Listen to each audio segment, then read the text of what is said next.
अस्सलाम वालेकुम वरहमतुल्लाहि वबरकातुहू। यमीन उद्दीन अहमद आपसे मुखातिब हूँ। पिछले दिनों एक साहब से मेरी मुलाकात हुई। हमारे एक क्लाइंट हैं, हमारे एक सेशन में आए थे, तो मुझसे मिलने के लिए आए। बहुत ज़्यादा जो है ना वो परेशान थे और मुझसे कहने लगे कि मैं बहुत ज़्यादा परेशान हूँ और मुझे समझ नहीं आ रहा और आप मुझे मशवरा दें।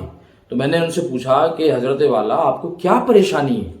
तो कहने लगे कि देखें ना, इतनी अनसर्टेनिटी है, हालात ऐसे हैं और पॉलिटिकल कंडीशन ऐसी है, इकोनॉमिक कंडीशन ऐसी है, तो मुझे समझ नहीं आता कि मेरे जो बच्चे हैं उन बच्चों का मुस्तकबिल क्या होगा और वो कैसे अपनी ज़िंदगी को मैनेज करेंगे, उनके माली मुस्तकबिल का क्या होगा। फिर इतने जो है ना वो माशरे के अंदर फितने हैं, तो मुझे कभी कभी डर लगता है कि यार मेरे बच्चे बिगड़ ना जाएं और किसी गलत रास्ते पे ना चले जाएं। और मुख्तलिफ़ किस्म की फ़िक्रें और परेशानियां जो हैं वो मुझे घेरे रहती हैं और मैं बहुत परेशान हूँ। तो मुझे आप बताएं कि इसको जो है मसले को मैं कैसे हल करूं और मैं कैसे इस बात को मेक श्योर करूं कि मेरे जो बच्चे हैं उनका मुस्तकबिल जो है वो बिल्कुल महफूज हो जाए। तो मैंने उनकी बात को सुना और मैंने सुनने के बाद उनको ये कहा कि मैंने कहा कि भाई मुझे एक बात बताएं, आपके वालिद साहब क्या करते हैं? कहने लगे जमीन भाई, वालिद साहब का तो बहुत अरसा हुआ, अब उनका तो इंतकाल हो चुका। तो मैंने कहा कि अच्छा।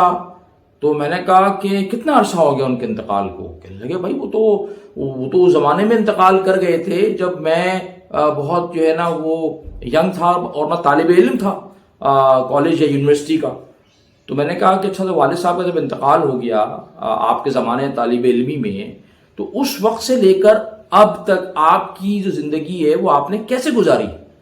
क्या वालिद साहब अपने इंतकाल से पहले आपके माशी और माली मामलात का 100% तहफ़्फ़ुज़ का इंतज़ाम करके गए थे? कहने लगे कि नहीं।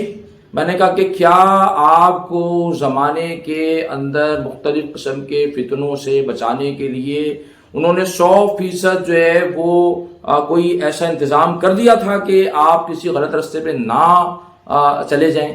कहने लगे कि नहीं, 100% तो इंतज़ाम उन्होंने नहीं किया था। तो मैंने कहा कि हुजूर, आपके वालिद साहब के जाने के बाद आप अल्हम्दुलिल्लाह तुम्मा अल्हम्दुलिल्लाह एक सही ट्रैक के ऊपर चल रहे हैं। आप अपने वालिद साहब के मुकाबले में आज माली एतबार से, माशी एतबार से और अपने घर के एतबार से ज़्यादा बेहतर हालत में हैं। कहने लगे कि हाँ। तो मैंने कहा कि भाई ये जो इतना ज़्यादा हम परेशान होते हैं ना ऐसी चीज़ों के बारे में, ऐसे मामलात के बारे में कि जिनका अभी कोई वजूद नहीं है, यानी कि मुस्तकबिल के वो अंदेशे जिनका वजूद ही नहीं है। तो मैंने कहा कि ये सही तरीक़ा नहीं है, बल्कि हमारे असातिज़ा से जो मैंने सीखा वो ये सीखा कि शैतान जो है वो हमें ऐसे अंदेशों में घेर कर डराता है, परेशान करता है, ताकि इंसान जो है वो कोई काबिल ज़िक्र काम कर ना सके ज़िंदगी में और उसकी ज़िंदगी इसी किस्म के अंदेशों, वसवसों, परेशानियों में गुजर जाए। है ना, कुरान में अल्लाह सुब्हानहू व तआला फरमाते हैं कि शैतान तुम्हें फ़क्र से डराता है और अल्लाह तुमसे अपने फजल का वादा करता है। तो मैंने कहा कि हमें शैतान के डरावे पे यकीन ज़्यादा है, अल्लाह सुब्हानहू व तआला के वादे पे यकीन नहीं है। ठीक है ना। मैंने कहा अल्लाह ताला ने आपको जो नेमतें अता फरमाई है ना, आपको घर दिया, कारोबार दिया, आपके माशाल्लाह से इतने प्यारे बच्चे हैं आपकी अहलिया जो हैं वो इतनी माशाल्लाह से फरमाबरदार नेक खातून है। मैंने कहा कि यार रिश्तों को एंजॉय करें, अल्लाह की नेमतों को एंजॉय करें, बच्चों के बचपने को एंजॉय करें और अल्लाह ताला ने जो आपको माल अता फरमाया है उस माल को अपने ऊपर, अपने घर वालों के ऊपर खर्च करें। उसको सेंध के रख रहे हैं कि बस मैं अपने बच्चों के मुस्तकबिल को 100% महफूज कर दूं। मैंने कहा कि दुनिया में कोई बाप अपने बच्चों के मुस्तकबिल को 100% महफूज नहीं कर सकता। तो मैंने कहा इसकी टेंशन ना लें, आप बच्चों की तालीम, उनकी तरबियत, उनकी परवरिश, उनके मामलात के हवाले से जो बेहतरीन असबाब इख्तियार कर सकते हैं अपने वसाइल में रहते हुए, मैंने कहा आपका और हमारा काम यह है कि हम वो वसाइल इख्तियार करें اور اس کے بعد ہم اپنی کوشش کریں اور اللہ سبحانہ تعالیٰ کے اوپر توکل کریں، اور جو نعمتیں اللہ نے ہمیں عطا فرمائی ہیں ان نعمتوں کا شکر ادا کریں۔ مستقبل کے اندیشوں کے چکر میں جو موجود نعمتیں ہمارے پاس ہیں، ہم ان نعمتوں کو انجوائے نہیں کرتے، اور ہم اسی غم میں اور وسوسوں میں، پریشانیوں میں گھلے چلے جاتے ہیں جو آج تک زندگی میں پیدا ہی نہیں ہوئی ہیں۔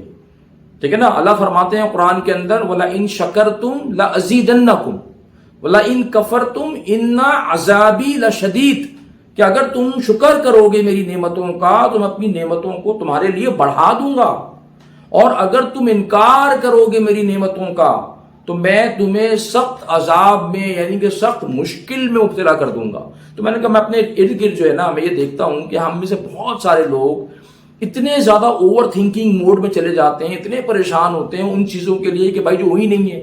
وہ بھائی اللہ سبحانہ تعالیٰ نے مجھ کو، آپ کو، ہم سب کو بے شمار نعمتیں عطا فرمائی ہیں، ان نعمتوں کو انجوائے کرنا سیکھیں، ان نعمتوں کے اوپر کام کریں، اپنی زندگی، اپنے آنے والی نسلوں کی زندگی کو بہتر بنانے کے لیے جو اسباب میں اور آپ اختیار کر سکتے ہیں وہ ضرور اختیار کریں، اس کے لیے کوشش کریں۔ اور نتائج نہ، میں نے کہا ان صاحب سے، میں نے یہ کہا تھا کہ نہ تو نتیجہ آپ کے ابا جان کے ہاتھ میں تھا، نہ میرے ابا جان کے ہاتھ میں تھا، اور اسی طریقے سے ہمارے بچوں کے مستقبل کا بھی جو آخری نتیجہ ہے وہ میرے اور آپ کے ہاتھ میں نہیں ہے، وہ اللہ تعالیٰ ہی کے اختیار میں ہے۔ ہاں، ہم اپنی زندگی میں اپنے وسائل میں رہتے ہوئے اپنے بچوں کی تعلیم، تربیت، ان کی جو ہے نا وہ زندگی کے مستقبل کا ایک روڈ میپ بنا کر ان کو دے کر جانے کی ضرور صحیح کریں، کوشش کریں، لیکن اس فکر کے اندر گھل گھل کے اپنے آج کی زندگی کو برباد نہ کریں۔ میں امید کرتا ہوں کہ آپ کو یہ بات سمجھ آئی ہوگی انشاءاللہ تعالی۔ کامنٹ میں ضرور بتائیے گا مجھے کہ آپ میری بات سے کیا سمجھے۔ اللہ آپ کا حامی و ناصر ہو۔ جزاک اللہ خیر۔ السلام علیکم ورحمۃ اللہ وبرکاتہ۔